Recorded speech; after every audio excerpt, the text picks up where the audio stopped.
I was eating cereal at my foster family's kitchen table when the social worker knocked on the door. Mrs. Henderson answered and I heard my name mentioned. 10-year-old me thought maybe my parents had finally come back. They hadn't. Your Uncle Robert wants to see you, the social worker explained. He's your father's brother. He's been trying to locate you since you entered the system. I didn't remember having an Uncle Robert. My parents had never mentioned family, never brought relatives to our apartment, never talked about anyone except themselves and their problems. The visit was scheduled for the following Saturday at a coffee shop downtown. Mrs. Henderson drove me there and waited in the car while I went inside to meet this uncle I'd never heard of. He was tall like my father but cleaner. His clothes looked expensive and his hair was combed. He stood up when he saw me approach his table. You must be Sarah, he said gently. I'm your Uncle Robert. Your dad's older brother. Why didn't I know about you? Your parents and we had disagreements about some things. I tried to stay in touch, but they moved around a lot and didn't want contact with family. Uncle Robert bought me hot chocolate and asked about school, about my foster family, about whether I needed anything. He seemed genuinely interested in my answers, which was more attention than my parents had ever given me. I want you to know that I've been looking for you since the day you were placed in care, he said. It took my private investigator 8 months to track you down through the system. Why were you looking for me? As your family. Because you deserve better than what happened to you. He explained that my parents had taken money from someone and disappeared, leaving me behind. He didn't say how much money or who they'd taken it from, but his expression suggested it was serious. I want to be part of your life if you'll let me, he said. I can't undo what they did, but I can try to help moving forward. Uncle Robert became the most consistent adult in my life. He visited every other weekend, took me to museums and baseball games, helped me with homework over the phone and made sure I had everything I needed. When Mrs. Henderson said the other foster kids were jealous of my rich uncle, I realized that Uncle Robert had more money than I'd understood. What kind of work do you do? I asked him during one of our Saturday outings. I develop real estate. I buy properties, improve them and either sell them or rent them out. I've been lucky with my investments. Are you rich? I'm comfortable, he said with a smile. More importantly, I want to make sure you're comfortable too. When I turned 16, Uncle Robert offered to pay for private school. When I graduated high school, he covered my entire college tuition. When I wanted to go to graduate school, he insisted on paying for that too. This is what family does, he said whenever I tried to thank him. We take care of each other. Throughout all of this, my parents never contacted me. Not a phone call, not a letter, not even a birthday card. According to Uncle Robert, they'd moved to another state and were still having legal troubles related to whatever money they'd taken. Do you ever hear from them? I asked during my senior year of college. Occasionally. They ask about you sometimes. Do they want to see me? Uncle Robert's expression darkened slightly. They ask whether you've inherited anything yet. What does that mean? It means their priorities haven't changed much. I didn't understand what he meant until years later. After college, I got a job at a marketing firm in Seattle. Uncle Robert helped me with the down payment on a small condo, co-signed my car loan, and continued to be the supportive family I'd never had as a child. We talked every week, visited each other regularly, and he never missed important events in my life. When I got engaged to David, Uncle Robert insisted on paying for the wedding. You're the daughter I never had, he said. Let me do this. The wedding was beautiful. Uncle Robert walked me down the aisle and gave a toast that made everyone cry. My parents were not invited and did not attend. 2 years later, David and I bought a house. Uncle Robert contributed $50,000 toward the down payment. When our daughter Emma was born, he set up a college fund for her immediately. I want her to have all the opportunities you didn't have when you were young, he explained. Uncle Robert was the perfect grandfather to Emma. He taught her to ride a bike, took her to the zoo every month and read her bedtime stories when he visited.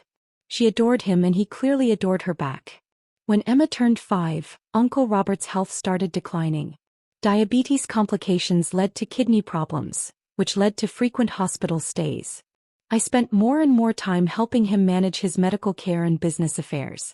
I need to update my will, he told me during one hospital visit. I want to make sure Emma's future is secure, and I want to make sure you're taken care of. Uncle Robert, don't talk like that. You're going to be fine. I'm 78 years old with failing kidneys, Sarah. We need to be realistic. He asked me to help him organize his financial documents and work with his attorney to update his estate planning. I was shocked to learn the extent of his wealth. Real estate investments, stock portfolios, business partnerships. Uncle Robert was worth far more than I'd realized. How much? I asked his financial advisor. Approximately $18 million plus properties. 18 million? Your uncle has been very successful over the years. He owns commercial real estate in 4 states, plus residential properties and investment accounts. Who inherits all of this? According to his current will, you inherit everything except for specific bequests to charity. Emma gets a separate trust fund of $2 million. I sat down heavily. He's leaving me $18 million? Plus the house in Bellevue, the lake cabin, and the commercial properties. He's been very clear about his intentions. Uncle Robert passed away on a Tuesday morning in March. I was holding his hand when he died, and his last words were, "Take care of Emma." The funeral was held the following Saturday. Nearly 200 people attended, business associates, neighbors, church members, and friends from his community. Uncle Robert had been well loved and respected. My parents did not attend the funeral. The will reading was scheduled for the following Tuesday at the law offices of Morrison, Chin and Associates. I arrived with David and my attorney, expecting a straightforward process. I was not expecting to see my parents sitting in the waiting room. I hadn't seen them in 27 years. Dad looked older but still had the same shifty expression I remembered from childhood. Mom had gained weight and was wearing clothing that looked expensive but didn't fit properly. "Sarah." Mom stood up and approached me with her arms outstretched. "Oh honey, we've missed you so much." I stepped back. "What are you doing here?" "We're here for Uncle Robert's will reading," Dad said. "We drove up from Phoenix as soon as we heard about his passing." "How did you even know he died?" "We've been keeping track of family news," Mom said. "We knew you two were close." My attorney leaned over and whispered, "Did you know they were going to be here?" I had no idea. The estate attorney, Mr. Morrison, called everyone into the conference room. Besides my parents, David, and me, there were representatives from 3 charities that Uncle Robert had supported. "We're here to read the last will and testament of Robert William Chin," Mr. Morrison began. Mr. Chin was very specific about his intentions for his estate. He read through the charitable bequests first. $500,000 to the Children's Hospital, $300,000 to the Diabetes Research Foundation, $200,000 to the local food bank. Then he got to the main estate. "To my beloved niece Sarah Chin Williams, who has been the daughter I never had and the light of my later years, I leave the remainder of my estate, including all real estate properties, investment accounts, and personal belongings. The current value of this bequest is approximately $18 million. My parents exchanged glances. "To my great-niece Emma Williams, I leave a separate trust fund of $2 million, to be managed by her mother Sarah until Emma reaches age 25. Mr. Morrison continued reading specific details about the properties and accounts, but I was focused on my parents' expressions. They looked expectant. When the reading concluded, Mr. Morrison asked if there were any questions. Dad raised his hand. "What about the family provisions?" "I'm sorry, what do you mean?" "Well, Robert was my brother. Sarah's my daughter. Surely there are provisions for immediate family members." Mr. Morrison looked confused. Mr. Chin was very clear about his beneficiaries. "Sarah inherits the estate." "But we're talking about $18 million, Mom interjected. "That's too much money for one person. Family estates should be shared among family members." Mrs. Chin was very specific about his intentions, Mr. Morrison said carefully. "The estate goes to Sarah." "We'll need to contest this," Dad announced. $18 million should be divided among Robert's surviving relatives. Sarah can have the largest share, but his brother and sister-in-law should receive portions as well. I stared at them. "You want to contest Uncle Robert's will?" "We're not trying to be greedy," Mom said. "But family money should stay in the family. You get the majority, we get reasonable shares. Everyone's happy." "You abandoned me when I was 10 years old." "That was different," Dad said. "We were having financial difficulties and couldn't provide proper care. Robert could give you opportunities we couldn't. It worked out for everyone." "Financial difficulties?" We made some mistakes with money that belonged to other people, Mom explained. We had to leave town quickly and we couldn't take you with us. It would have been dangerous for you. So you just left me. We left you with people who could take better care of you, Dad said. And look how well you turned out. College education, nice house, good job. Robert did right by you. And now Robert is gone, Mom added, so it's time for the family to come back together. We've missed so much of your life and Emma's life. We want to be part of the family again. Where have you been for 27 years? We've been in Phoenix trying to rebuild our lives, Dad said. We always planned to reconnect once we got back on our feet financially. And now I've inherited $18 million, so you're back on your feet? Sarah, don't be cynical, Mom said. We're here because we love you and we want to be a family again. The money is just, well, it's an opportunity for all of us to have security. My attorney leaned over again. Do you want to continue this conversation? Before I could answer, Dad continued talking. We've already consulted with an attorney in Phoenix about family inheritance laws. When someone inherits a large estate, immediate family members have rights to contest the distribution, especially when they were excluded without reasonable cause. Excluded without reasonable cause, I repeated. Robert may not have understood our family situation completely, Mom said. He may have thought we didn't want contact with you, when really we were just waiting for the right time to reconnect. The right time being after he died and left me $18 million. Sarah, you're being hostile, Dad said. We're trying to have a reasonable conversation about family and money. Robert left you far more money than one person needs. Sharing it with your parents is the right thing to do. How much do you want? We're not being greedy, Mom said quickly.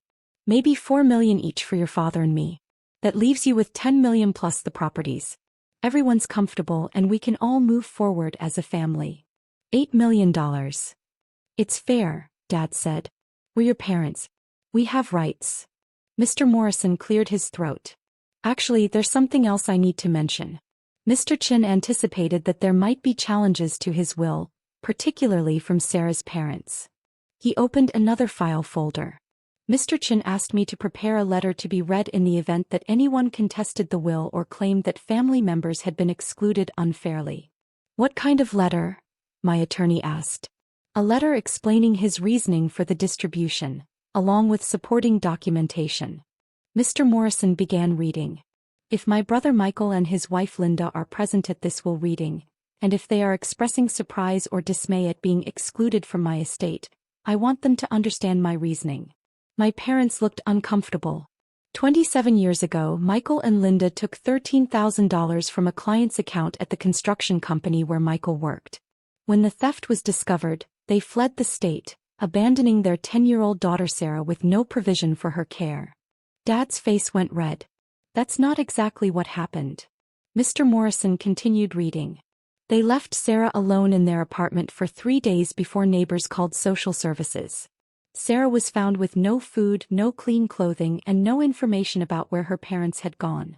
We couldn't take her with us, Mom said defensively. It wasn't safe. The $13,000 they stole was meant to pay medical bills for an elderly client whose roof repairs had been completed. When Michael and Linda disappeared with the money, the client was left with unpaid medical debt and a roofing company that went bankrupt trying to cover the stolen funds. I stared at my parents. You stole money from a sick person? It was more complicated than that, Dad muttered. Mr. Morrison wasn't finished. Over the past 27 years, Michael and Linda have contacted me 4 times asking about Sarah's inheritance prospects. They have never asked about Sarah's well-being, education, or happiness. Their only inquiries have been about money. That's not true, Mom protested. I have recordings of those conversations, Mr. Morrison said calmly. Mr. Chin recorded all communications with family members to protect Sarah's interests. He opened a laptop computer on the table. This is a conversation from 2019, approximately 2 years ago. A recording began playing. Dad's voice was clearly audible. Robert, we know you've been supporting Sarah financially. We're wondering about estate planning. If something happens to you, we want to make sure we can step in and help manage whatever inheritance she receives. Uncle Robert's voice responded. Are you asking about Sarah's well-being or about her inheritance? Both, obviously. But $18 million is a lot of money for someone with no experience managing wealth. We're her parents.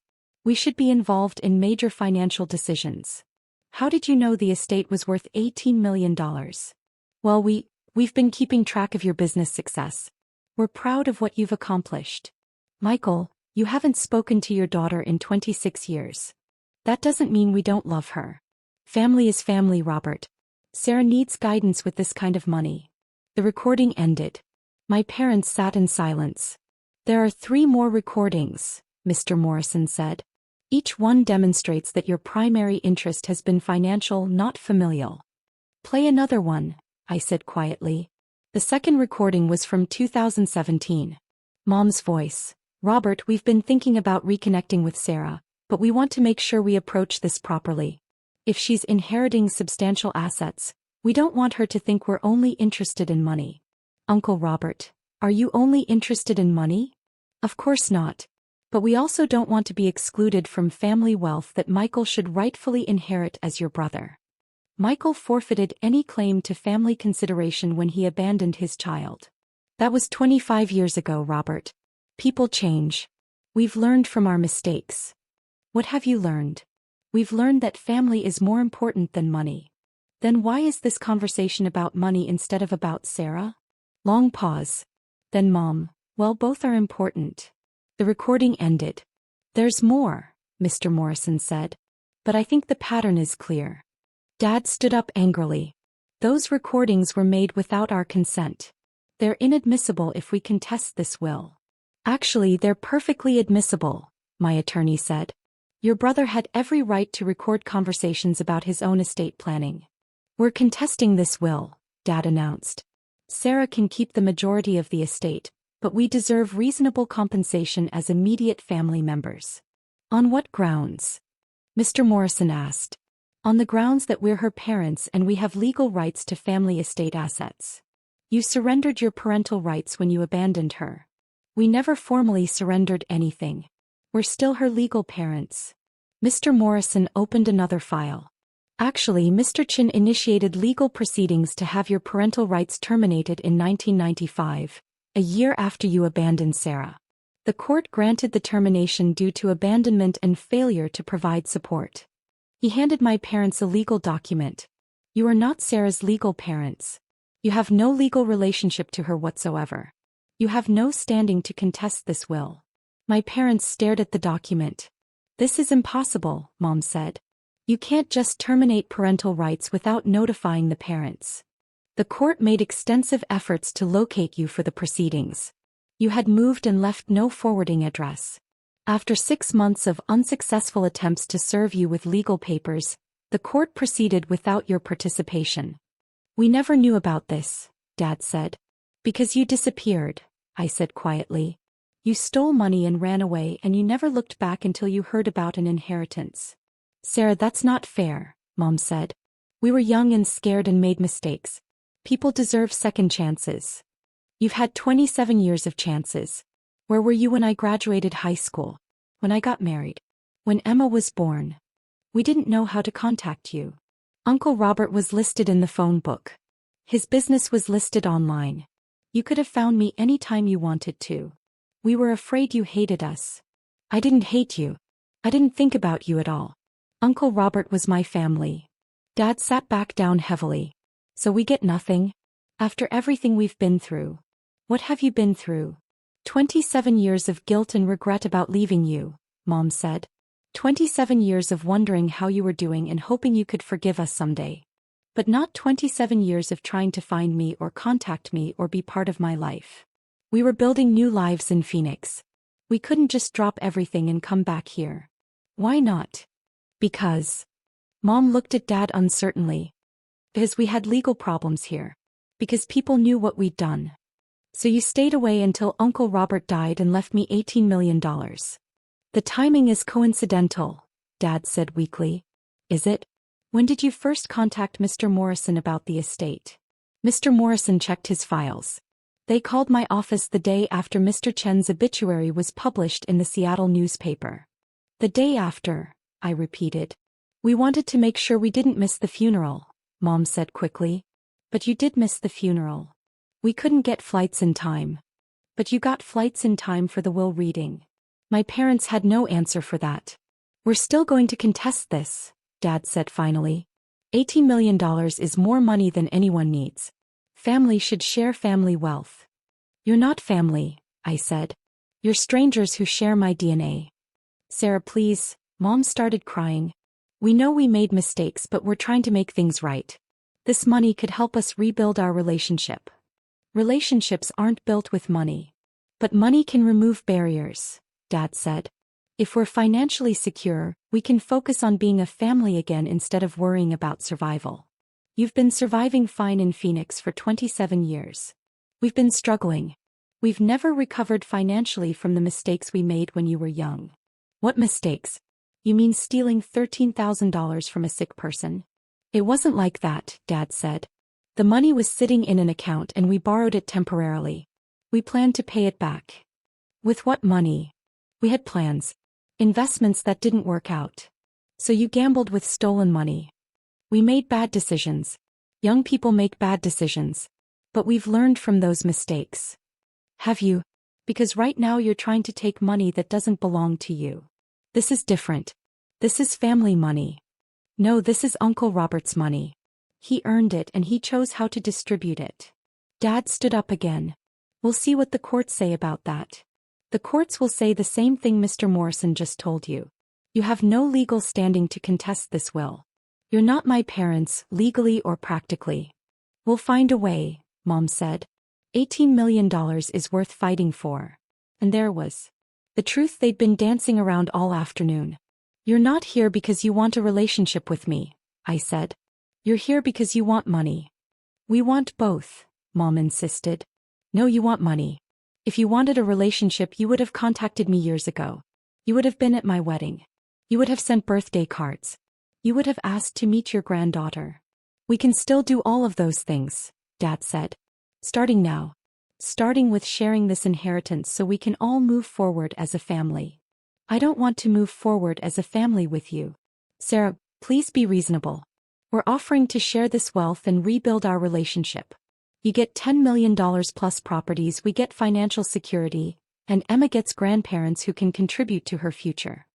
Emma has never needed grandparents who disappeared for money. She needs grandparents who can help pay for her education and her future, Dad said. $10 million is enough for you. $4 million each for us is reasonable. No.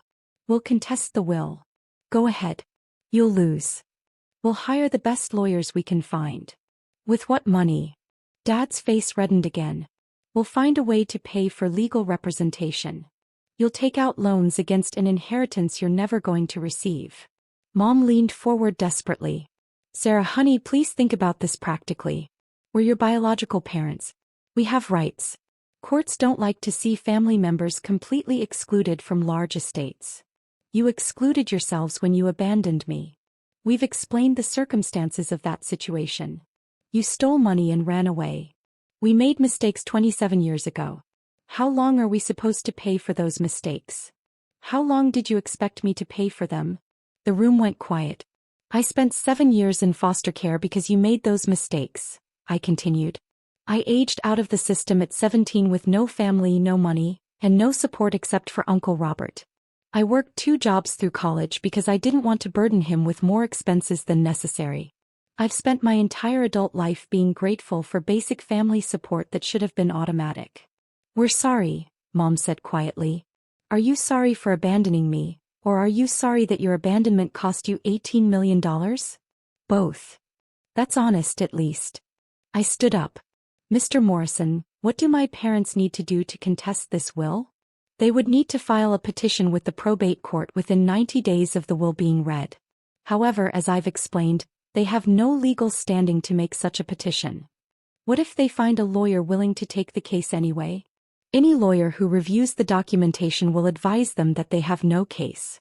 Their parental rights were terminated, they have no legal relationship to the deceased, and they've been explicitly excluded from the will with clear reasoning. And if they find a lawyer willing to take a hopeless case for money? The case will be dismissed, and they'll be responsible for court costs and possibly attorney fees for the estate. I turned back to my parents. Do you understand that? If you contest this will and lose, you could end up owing money to Uncle Robert's estate. We understand the risks, Dad said. But $18 million is worth the risk. It's not your $18 million. It should be partly ours. Why? Because we're family. You're not my family. You gave up that role 27 years ago. I picked up my purse and headed toward the door. David followed me. Sarah, wait, Mom called. Please don't leave like this. We can work something out. There's nothing to work out. What if we asked for less money? What if we just wanted enough to be comfortable? How much is enough to be comfortable? 2 million each? No. 1 million each? No. 500,000 each? You're negotiating for money from someone you abandoned as a child. We're trying to find a solution that works for everyone. There is no solution that works for everyone. Uncle Robert made his decision about who deserved his money. I agree with his decision. Sarah, please, Dad said. We need this.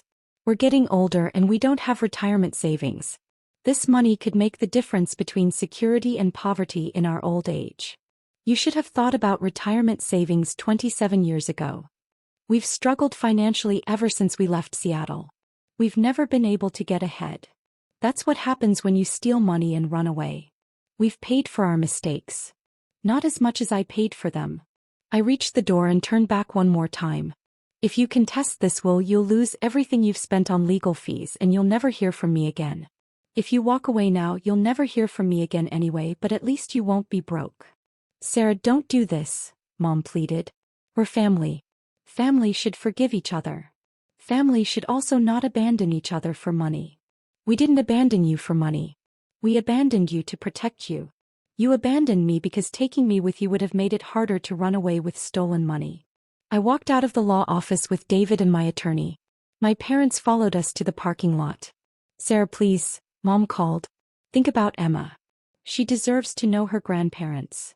Emma deserves grandparents who didn't steal money from sick people and abandon their children. We've changed. Have you? Because an hour ago you were demanding $8 million from an estate that doesn't belong to you. We were trying to be practical about family finances. You were being greedy about someone else's money. I got in my car. David got in the passenger seat. Through the window I could see my parents standing in the parking lot looking lost. Dad approached my window. I rolled it down halfway. This isn't over, he said quietly. We'll find a way to contest this will. $18 million is too much money to walk away from. That's exactly why Uncle Robert left it to me instead of you. I drove away.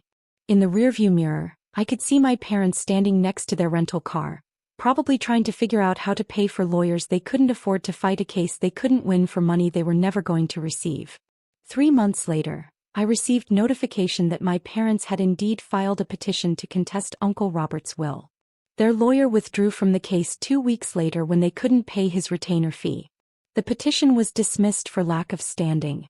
Uncle Robert's $18 million went into trust accounts that would fund Emma's education, support various charities, and provide me with financial security for the rest of my life. I used some of the money to establish a scholarship fund for children aging out of foster care. My parents never contacted me again after the case was dismissed. I assume they went back to Phoenix to continue their lives of financial struggle and poor decisions. Emma asks about her other grandparents sometimes. I tell her that some people make choices that prevent them from being part of family, and that the people who choose to stay and love you are the ones who matter. Uncle Robert had been right about everything. Family isn't about biology. It's about showing up, caring for each other, and putting love before money. He'd shown up for me when I needed him most. I'll spend the rest of my life making sure his legacy shows up for other people who need family.